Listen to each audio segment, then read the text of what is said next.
Thank you. Well, thank you very much.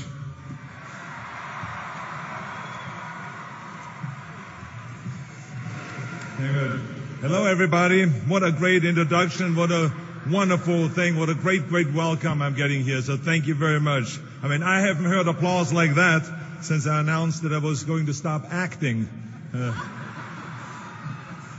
But anyway, it is really terrific to see here so many graduate students and undergraduate students and graduating here today. I heard that there are 4,500 graduating here today in undergraduate students. So this is fantastic. There's 2,200 men, 2,300 women, and five are listed yourselves as undecided. So this is really a great bunch of people here. I love it.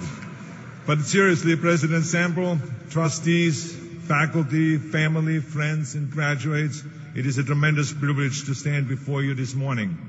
There's nothing that I enjoy more than celebrating great achievements. And I don't just mean your parents celebrating never having to pay another tuition bill.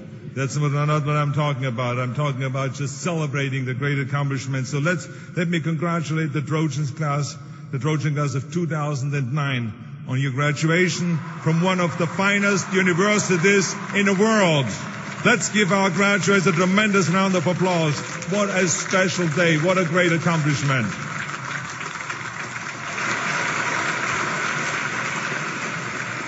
Now, this is an equally special day, of course, for the parents, for the grandparents, siblings, and other family members whose support made all of this today possible.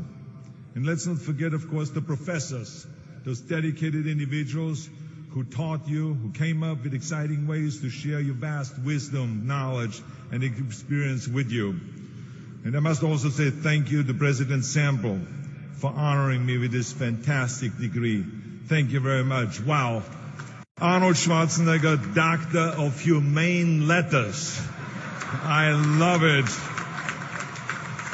But of course, I noticed that it wasn't a doctorate in film or in cinema or in acting. I wonder why. But anyway, that's okay. I take whatever I can get. But maybe now, since I'm the doctor, I can go back up to Sacramento, and maybe now the legislature will finally listen to me. But anyway, I stand before you today not just as Dr. Schwarzenegger or as Governor Schwarzenegger or as the Terminator or as Conan the Barbarian, but also as a proud new member of this Trojan family. Now, some of you may know that my daughter just completed her freshman year right here. And one of the most exciting things for me has been to learn about the great traditions that make this university so wonderful and so special. My daughter told me all about, for instance, the Victory Bell. She sat me down and she told me about it. It weighs 295 pounds, and how the winner of the annual football game between USC and UCLA takes this bell and gets to paint it in the school colors. And I stopped in the middle of talking. I said, wait a minute, Catherine, back up a little bit. UCLA has a football team?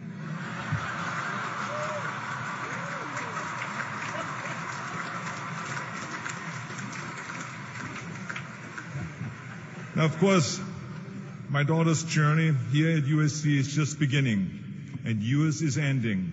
And I know that you're a little bit stressed out right now as you start this exciting new chapter in your lives. Some people say it is scary to leave the comfort of the university and to go out into the cold, hard world. But I have to tell you something, I think this is a bunch of nonsense. Because after all, this is America. This is the greatest country on earth with the greatest opportunities. I mean, it is one thing if you were born in Afghanistan or in Swat Valley in Pakistan, where you were forced to join the Taliban or be killed. Now then I would say, yes, that is a little bit scary. But this is going to be a piece of cake for you. Trust me, you live in America and you're prepared for the future with this tremendous education you've gotten. You have one of the greatest universities in the world. This is going to be exciting. It's a great adventure. And this is a new phase in your life. This is going to be awesome. Now, of course, this journey is not going to be without any setbacks and failures or disappointments. That's just the way life is. But you're ready and you're able. And you would not be here today with your degrees and with your honors if you wouldn't be ready. So now, of course, to help you along the way, I thought that the best gift I could give you today is to give you a few of my own personal ideas on how to be successful. And parents, I just want you to know, maybe you should close your ears, you should plug your ears, because maybe there are a few things that you maybe don't like what I have to say. But anyway, I can explain how I became successful and who I am today by going through what I call Dr. Schwarzenegger's 6 rules of success. Now, of course, people ask me all the time, they say to me, what is the secret to success? And I give them always this short version. I say, number 1, come to America.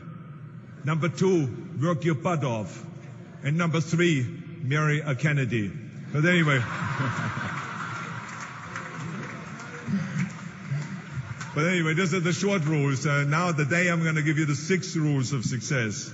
But before I start, I just wanted to say these are my rules.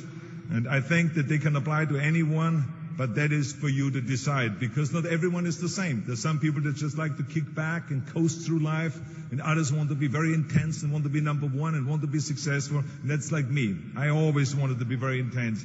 I always wanted to be number 1. I took it very seriously in my career. So this was the same when I started with bodybuilding. I didn't want to just be a bodybuilding champion. I wanted to be the best bodybuilder of all times. The same was in the movies.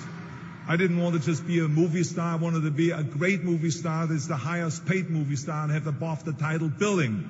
And so this intensity always paid off for me. This commitment always paid off for me. So here are some of the rules. The first rule is trust yourself. And what I mean by that is so many young people are getting so much advice from their parents and from the teachers and from everyone. But what is most important is that you have to dig deep down and ask yourselves, who do you want to be? Not what, but who. And I'm talking about not what your parents and teachers want you to be, but you. I'm talking about figuring out for yourselves what makes you happy, no matter how crazy it may sound to the people. I was lucky growing up because I did not have the television, or I didn't have telephones, I didn't have the TV, the computers and the iPods. And of course, Twitter was then something that birds did outside the window. But I didn't have all the distractions and all this. I spent a lot of time by myself so I could figure out and listen to what is inside my heart and inside my head. And I recognized very quickly that inside my head and heart were a burning desire to leave my small village in Austria. Not that there was something wrong with Austria. It's a beautiful country. But I wanted to leave that little place and I wanted to be part of something big. The United States of America, a powerful nation, the place where dreams can come true. I knew when I come over here, I can realize my dreams. And I decided that the best way for me to come to America was to become a bodybuilding champion, because I knew that was my ticket. The instant that I saw a magazine cover of my idol, Reg Park.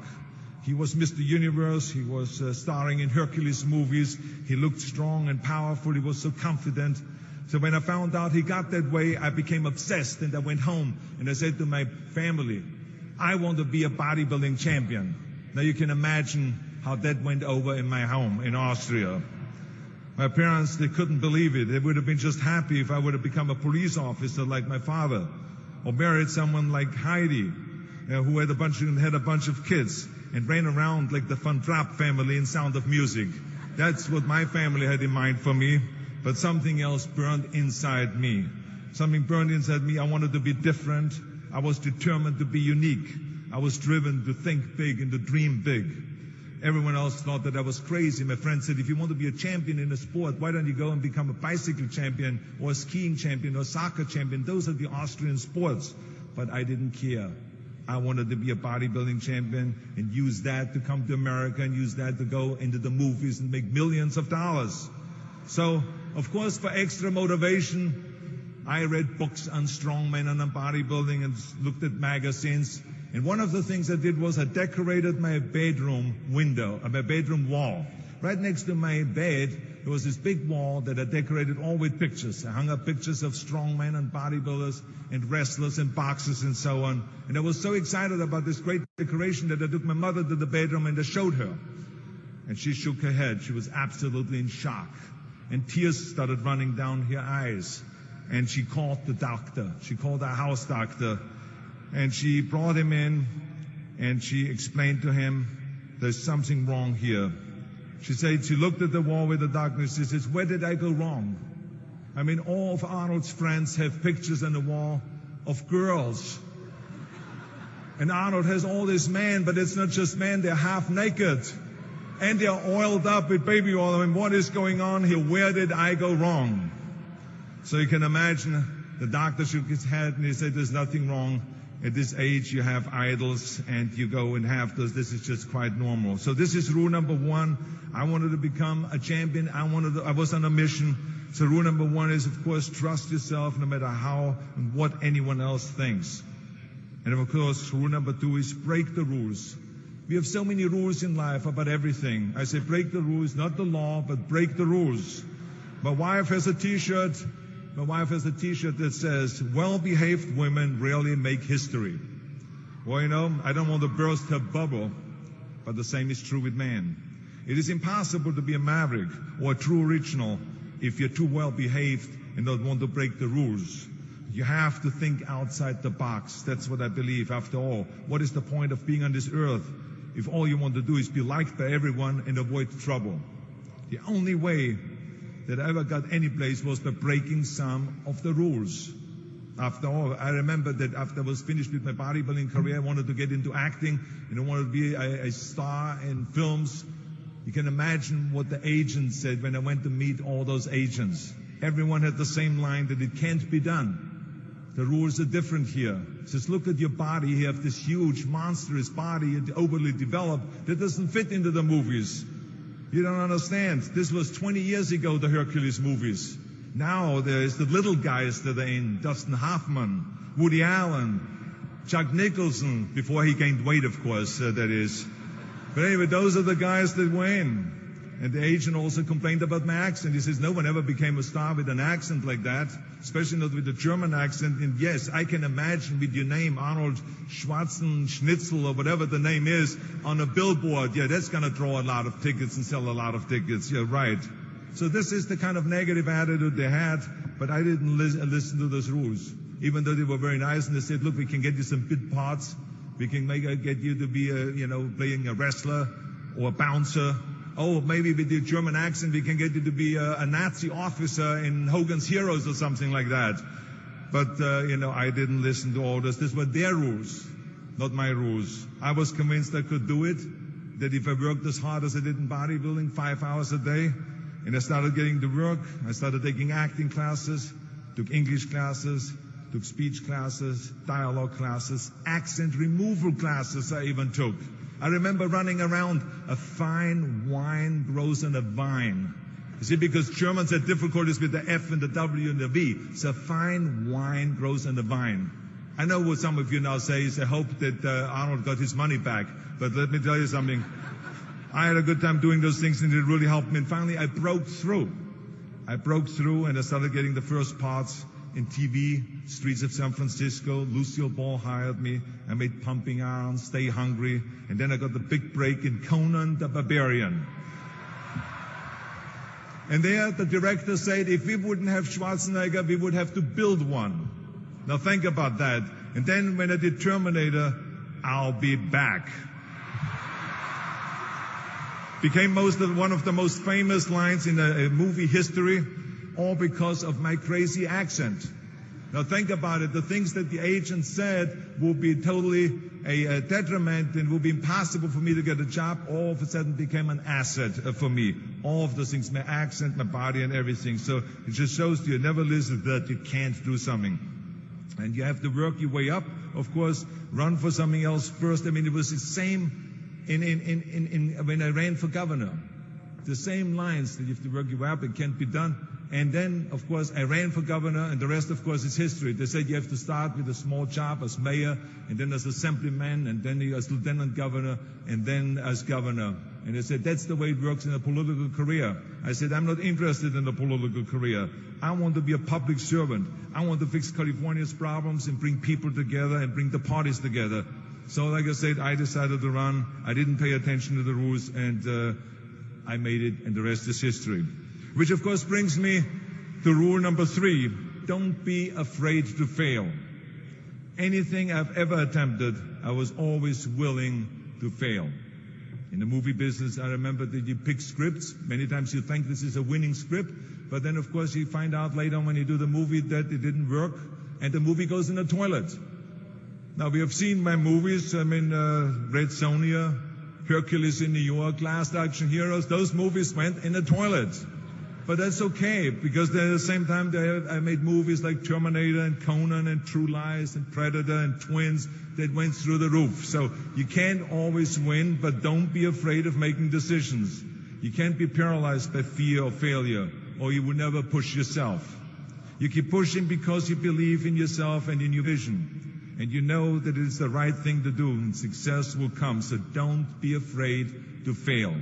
Which brings me to rule number 4, which is don't listen to the naysayers. I mean, how many times have you heard that you can't do this and you can't do that and it has never been done before?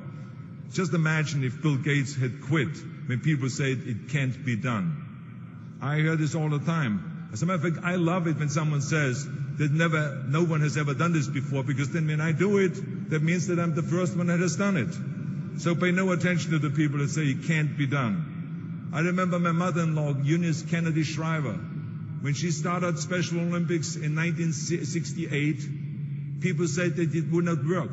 The experts, the doctors that specialized in mental disabilities and mental retardation said it can't be done. You can't bring people out of the institution. You can't make them participate in sports, in jumping, in swimming, and in running.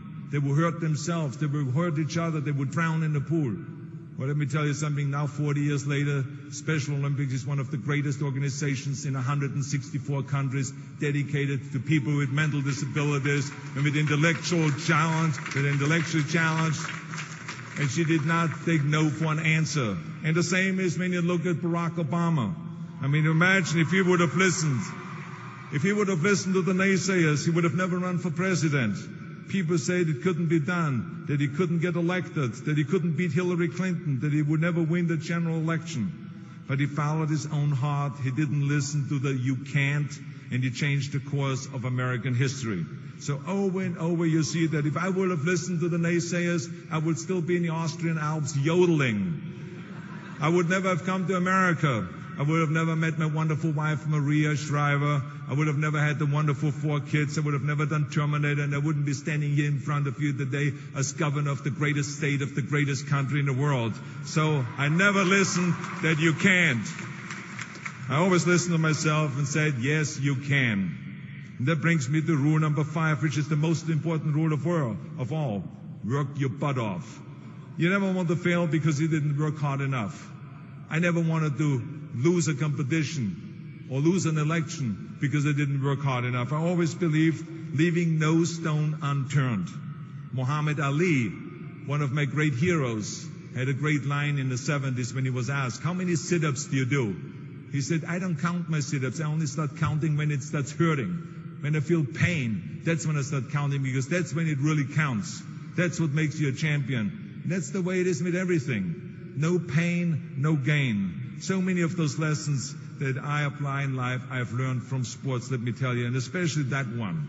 And let me tell you, it is important to have fun in life, of course, but when you're out there partying, horsing around, someone out there at the same time is working hard. Someone is getting smarter and someone is winning. Just remember that.